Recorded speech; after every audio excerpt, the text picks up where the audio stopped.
inagu luqada Soomaaliyeed meelahay faqiirka ka tahay waxa ka mid ah ilmihii aad dhashay adaa hooyo ku oranaya isna hooyo buu ku leeyahay luqadka kale inta badan sida maaha aabba baad ku leedahay isna aabba buu ku leeyahay isaga ahayd inuu aabba iyo hooyo ku yidhaahdo laakiin adigu waa ilmahaagii isagu kuma dhalin abana kuma ahe adaa dhalay hooyana waa ama ilmaha yar naanays baynu bixinaa war madoobow kaale iyo gaabow kaale iyo waa magac iska ceeb oo naanays aad adigu ula baxday haddaad rabto qofku inuu warkaaga dhagaysto fatxi alquluub qabla fatxi alcuquul bay yidhaahdaan intaan qofka garaadkiisa aanad furin oo aanu ku fahmin in qalbigiisa aad furtaabaa ka horreeya bay yidhaahdaan qalbigu muxuu ku furmaa wuxuu ku furmaa xanaankaasi xubbiga iyo kalgacalkaasi hadalka fiican qofkan inaad naxariis u muujiso carruurta aad dhasho dhan waa dee ilmahaaga yaraa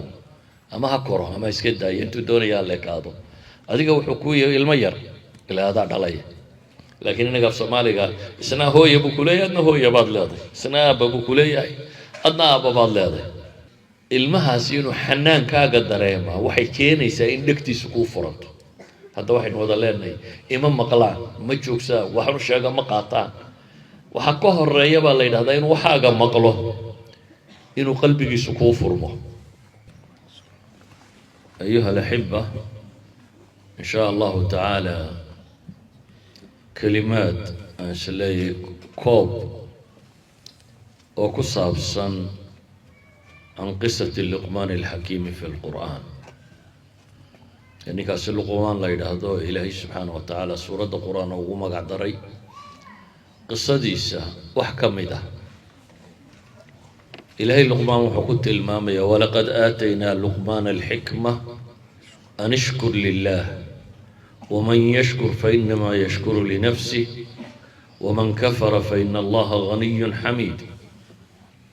إلهي وحود اللقمان حكمة بانوسين لقمان ارتا حديث يا آيات كالو قرآن وقصار ورين ما إن المقل قصة سورة كجرتا وكوبا وكليا إلهي كقور رمي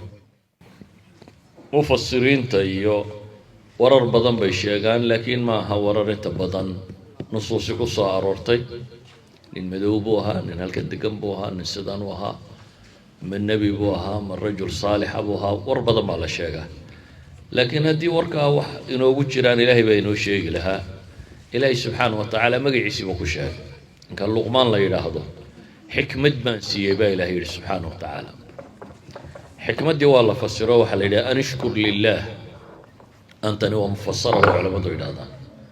حكمة بالسيئة إلهي سبحانه وتعالى ما هد نقيس اللازم كون كان أي نشوغنا أي نرشة وحي هقاكتاون مركا اللغوب بنايو إلهي أبو ري إن له قانسمو نرشة أننا إساق الله قدام بأيو إلهي إساقا إن أبوري إساقا إن النعميي إساقا كونك إن كاني وحنا ينعون إنه إساقا له حبال ما إنا نيمان مد عادية مد مدوية مد قالية مد مسلمة تونا إساقا وحسي تمردالا وحيقولوا الكوي ما إلهي كبيري هو ذا إنه نفسنا إلهي بالي سبحانه وتعالى لولك إنه كورسا إنه إساقا له وحينو بيرن إنه إساقا له حوله إنه دقال إنه إساقا له وحا تراد بدل لينتو ينسيي أيو حيري إيه مهدنقاو مهدنقا إلهي نغسوغي سبحانه وتعالى وحيدهم علماء والله والشيء كو الاعتراف إن إلهي ارتد بالقلب واللسان إلهي سبحانه وتعالى وحاسو النعماء إنو يسوي كسيي إن قرته والرميسد أفكنا إن دوغم هدي علي سيد والحمد لله يا سبحان الله يا لا إله إلا الله يا عبادات كأنه سمينا نردم وشكر لله ولذلك النبي عليه الصلاة والسلام انتو آدو كدي وعقوه برارين سيدة حديث في صحيحة وتلمامي أي عائشة تري إلهي رسولك سيو أدقى إلهي دنبقاقي هوريا كي دنبابا وردا فيما تسكن ستي أفلا أكون عبدا شكورا أبو نبي وجوابه ميانا نقرين أدون إلهي وما هذا النقا كدب إلهي وحليه سبحانه وتعالى ما هدنقي الناس نولي بانيك وحبي ترمايو سوقت بإلهي وحليه ومن يشكر فإنما يشكر لنفسه ومن كفر فإن الله غني حميد نكي إلهي وما هدنقه نفتيس أي نفعك ما هدنقه سيوكو صار نقنيا إلهي وحبكو كردين مايو إلهي هدين وضع عاصننا وحبو نكون نقصامين مينو هدين وضع عابدنا وحبو كردين مينو سادر هذا نفعك هذا مركز تبا شكرك كان يا عبادة تاني عبادة كستاين سمينا نفع الدنيوي أنا وإلهي مد أخروي أنا وإلهي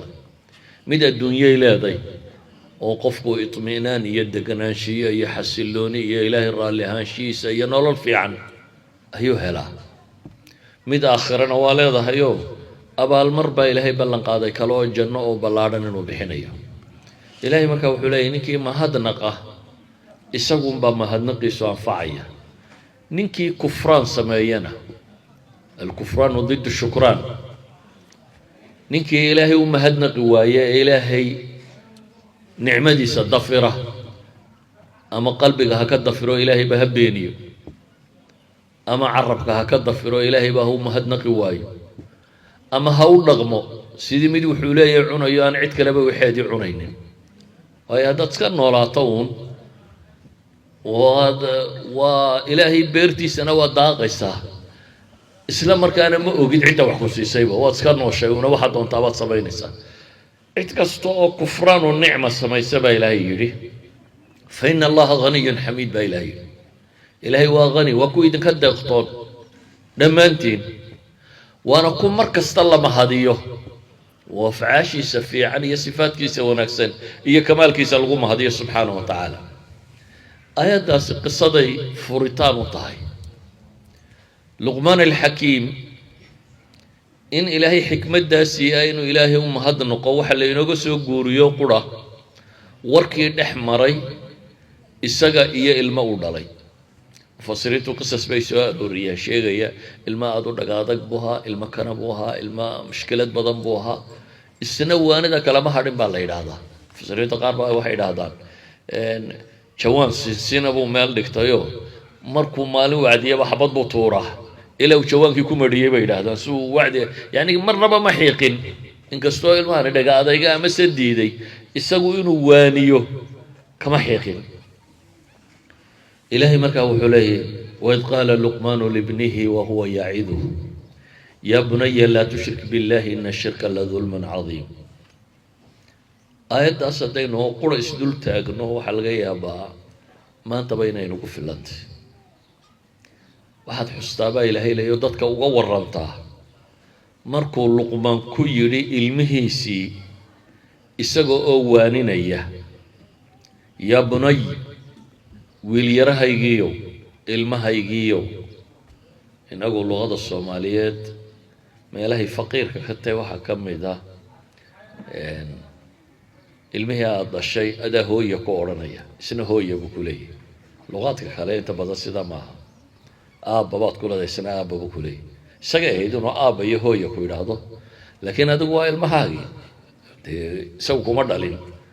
abana kuma adaa dhalay hooyana waa marka adiga ay ahayd wax kale inaad isticmaasho luqada carabeed marka ya bunay ya waladi ilmahaygiiyo kaas isticmaalaan laakiin inaga Soomaaliga isna hooyo buu ku leeyahay adna hooyo baad leedahay isna aabba buu ku leeyahay adna aabba baad leedahay ya bunay buu yiri bunay waa tasghiir waxa la yareeyay ibnigi wiil yarahaygiiyo inankaygi yaraayo carruurta dhasho dhama waa day ilmahaaga yaraaw ama ha koro ama iska daayo intuu doonayaa leekaado adiga wuxuu ku yahay ilmo yar ilaa hada dhalay isagoo la hadlay markaa wuxuu leeyahay ya bunayya ilmahaygi yaraayo la tushrik billah ilaahi waxa la wadaajin waayo in shirka la dhulmun azim waxay culimadu yiraahdaan ayadan hadaynu u fiirsano waxay ku bilaabantay baa la yiraahdaa ya bunayya وهيدا هو كلمة حنان أما هو كلمة دلع وهي عرفت ورن شرتيها أما هو كلمة والد كدرنسينية المها النحريس وأشيغي إنه علمه سيهي اللغة الصومالي ومدتك الصومالي دو انت بدن اريا ادق باستعمالها اما ilma yar naanays baynu bixinaa war madooba u kaalay iyo gaaba u kaalay iyo waa magac iska ceeb oo naanays adigu ula baxday ayaa laga yaabaa in guriga inta badan looga yeedho hatta magaciisa caadiga aan loogu yeedhin laakiin ilaahay quraanka wuxuu inoogu tilmaamayaa aabihii markuu luqmaan wiilkaasi la hadlayay yaa bunayya buu ugu bilaabay wiilkaygii yaraayow waxay culimmadu yidhaahdaan haddaad rabto qofku inuu warkaaga dhegaysto fatxi alquluub qabla fatxi alcuquul bay yidhaahdaan intaan qofka garaadkiisa aanad furin oo aanu ku fahmin in qalbigiisa aad furtaabaa ka horreeya bay yidhaahdaan qalbigu muxuu ku furmaa wuxuu ku furmaa xanaankaasi xubbiga iyo kalgacalkaasi hadalka fiican qofkan inaad naxariis u muujiso ayuu qalbigu ku furmaa ولذلك النبي الله محمد عليه الصلاة والسلام قف وحلقة قاطع ضد أقبلان قف يقع عجبت بدنابوها مركز ضدك الصفيان صحابة السيدة النبي قول لك بشرتي عليه الصلاة والسلام صغ غير عادية إلى حد حديث قوت المامة يا عنوف تسيني كالباب بشرين وعنوف شيء وينين يعني التوقيق وهيان إلى حد رقي صحابة ووينا أي دهدان الشباب كمان نبوح سنة ما أنت هدينا الله يرهد الصفية بعض الصحابة وحيلين هدي ما أنت الله يقول هاي نبغى صدوقك إن أنا نصفي عن الصفية ما لقي يا بابولي إجلالا له بان هوسف والربولي محاوى حكم كاني الحب بينهم كالقعل يقول حي إلهي يا رسولك سيوح والبكة شعلاية شعيل كاسوح كاني in qalbiyadoodu furmaan oo wax kasta uu nabigu u sheego sideeda ay u qaataan aanay muranka keenin inay u qaataan mujarrad inay arkaan inuu sameeyayna ku sameeyaan nabiga salaad galay alayhi salaatu wasalaam iyo ku daba tukanaya dabeetana isagoo salaada ku jiro kaba iska bixiyay iyana iyagoo salaada ku jiray kaba iska bixiyeen ma isweydiin talo muxuu kaba isaga bixiyay iyo muxuu nabiga kabuhu bixiyay iyaguna kaba hay bixiyaan markuu salaadii dhameeyo nabigu ku yiri alayhi salaatu wasalaam maxaa kaba isaga bixiseen waxaanu aragnay bay yiraahdeen daadoo iska bixiyaan anoo iska bixinay mujarrad inuu ficilka nabigu sameeyay bay ku daydeen wuxuu yiri aniga jibriil baa ii warramay inay kabahaygu adaa leeyihiin dhib inay soo maray wax ku soo joogsaday ayuu jibriil ii sheegay dabeetana waan iska bixiyay ila salaad baan ku jiray haddii labada qof markaa jacayl ay dhex maraan iyo kalgacal iyo naxariis waad dhegaysanaysaa soomaalidu maxay yidhaahdaan waraabaa ninka yidhaahdaa u shakada ayuu dhankiisa isu barbarayaa bay yidhahdaan waaba waraaba hataa la dilayo laakiin ciddii tidhaahdaa u shakada ayuu dhankiisa isu barbarayaa bay yidhahdaan ilmahaagu hadduu dareemayo naxariistaada iyo kalgacalkaaga hadduu dareemayo horta waa xaqiiqo jirta waalidku inuu ilmihiisa jecel yahay لكن إننا الصومالي هان نوع من قلقل لفسران يستقبل لنا يعني عرب كي برميجا هاي الأقرب من حابس كي يمين النبي عليه الصلاة والسلام رسوحا كي النبي يقول المردوكان هي مركز سعودي وعفرت مية دوكاتان مركز سعودي ها يقول طبعا دلو أول جيم من المردوكانين يعني برميني ماذا أسكت قلبك عاتق لي أول جيم من المردوكانين بقول لكن الصومالي واحد بدأينه كل دوية هاي محي كان أقرع ابن حابس اللي هو اللي جايبه الماء ده اللي بدو كانين إن المهاسين وحنان كاجد دريمة وحي كين يسين دكتي سقوف فرط هذا واحد وضلنا إمام مقلان مجوك سا وحنو شاقة مقاطان وحقوه الرئيب الله هذا إنه وحاجة مقله إنه قلبي سقوف فرمه ولذلك آيات كم قرآن كإلهي موقع ورميون لقمان انتو يا بني يدبور كما وضين صدح جير بكل علينيه يا بني لا تشرك بالله هذا هذا المام يا بني إنها إن تكون هذا هذا الله يا بني أقم الصلاة يا بني بكل علينية كل علينية وحيلين والدرنسين وليل الدرنسين أيوه المهن أيوه شعيل كوقبه المهن أيوه شعيل كوقبه اللغة الصومالي وقفكي هنا هذا الصوماليات بقى علمه سقال قال النقطي dabeetana wuxuu ku yidhi waryaah kuu ducayn maayo igamaad galabsan buu yidhi kuna habaari maayo igama go'did yani nin fiicanna ma tiidoo duco galbada oo loo duceeyo haddana de waan ku dhalayo kuna habaari kari maayo igama go'did buu tilmaamaya soomaaligu inuu dhaqankaa iska yahay baad moodaa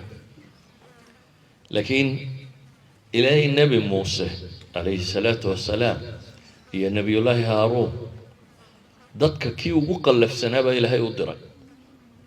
markaasaa welibaa ilaahay u sheegay qallafsanadiisa ilaahay wuxuu ku yidhi idhabaa ilaa fircawna inahu tagaa fircawn taga fircawn wuu qooqay baa ilahay yidhi wuu xadgudbay طغyaanku waa mujaawazat alxad waa qof aan xeerba qabanin wax walba ka tallaabay dee waa ninkaa kibirku gaadhsiiyey inuu ilaahnimo sheegta iyo rabbinimo iyo kibirkiisii halkaasuu geeyey walciyaadu billah ana rabbukum ulaclaa iyo maa calimtu lakum min ilaahin hayri ana rabbukum ulaclaa dadku ugu khudbadeeyey xaashidiisii markuu la hadlayeyna xaashidu dee waa wasiirada iyo madaxda iyo ku-xigeenada iyo wixii ku dhowa kuwaana wuxuu ku yidhi maa calimtu lakum min ilaahin hayri kibirku halkuu ka gaadhay marka dad weynahoo qura maaha ee maca kuwan agtiisa jooga waxba uma arko ninka sidaasaa ilaahay u diray laba nebi maxay ku dhahaa la yidhi lama odhan nin ku dhaha waar habaad qabe ma dhegaysanaysaanu wax wanaagsan kuu sheegnay ee waxaa la yidhi waxaad ku tidhaahdaan faquulaa lahu qawlan layinan ilaahay muxuu ku cileeyey maxaa loogu odhanayaa ma nin mutabaa in qowl layina lagu yidhaahdo ninkaa waxaa dadka kula hadlaya maya ilahay wuxuu leeyay lacalahu yatadakaru aw yakhsha altadakuru waalkhashya oo warkaaga uu dhegaysto wuxuunbay suurtagaltaa la tilmaamayaa markaad warka adigu si fiican oo degan oo naxaariisi kaa muuqato adigu sheegto lama odhanin xaqiiqada dhinac mara xaqiiqada wuxuu su-aashuu weydiiyaba si dhabay uga jawaabayaan man rabbukumaa buu ku leeyahy rabbuna aladii wax kasta sideeday u sheegay labaclacbay kuma jirto caqiidadee toos bay u sheegayaan laakiin usluubka ay ula hadlayaan ayaa ah usluub deganaanshiyo iyo naxariis iyo inay danaynayaan ay ku jirto walidaalika ayuha alaxiba insaanka waxay idhahdaan caqligiisa waxaa ka horeeya qalbigiisa ciddaad qalbigiisa furto way fududdahay caqligiisuna inuu wax kaa dhegaysto inuu warkaagu gaadho sida daraaddeed aayaddaba ilaahay muxuu ku bilaabay waid qaala luqmaanu libnihi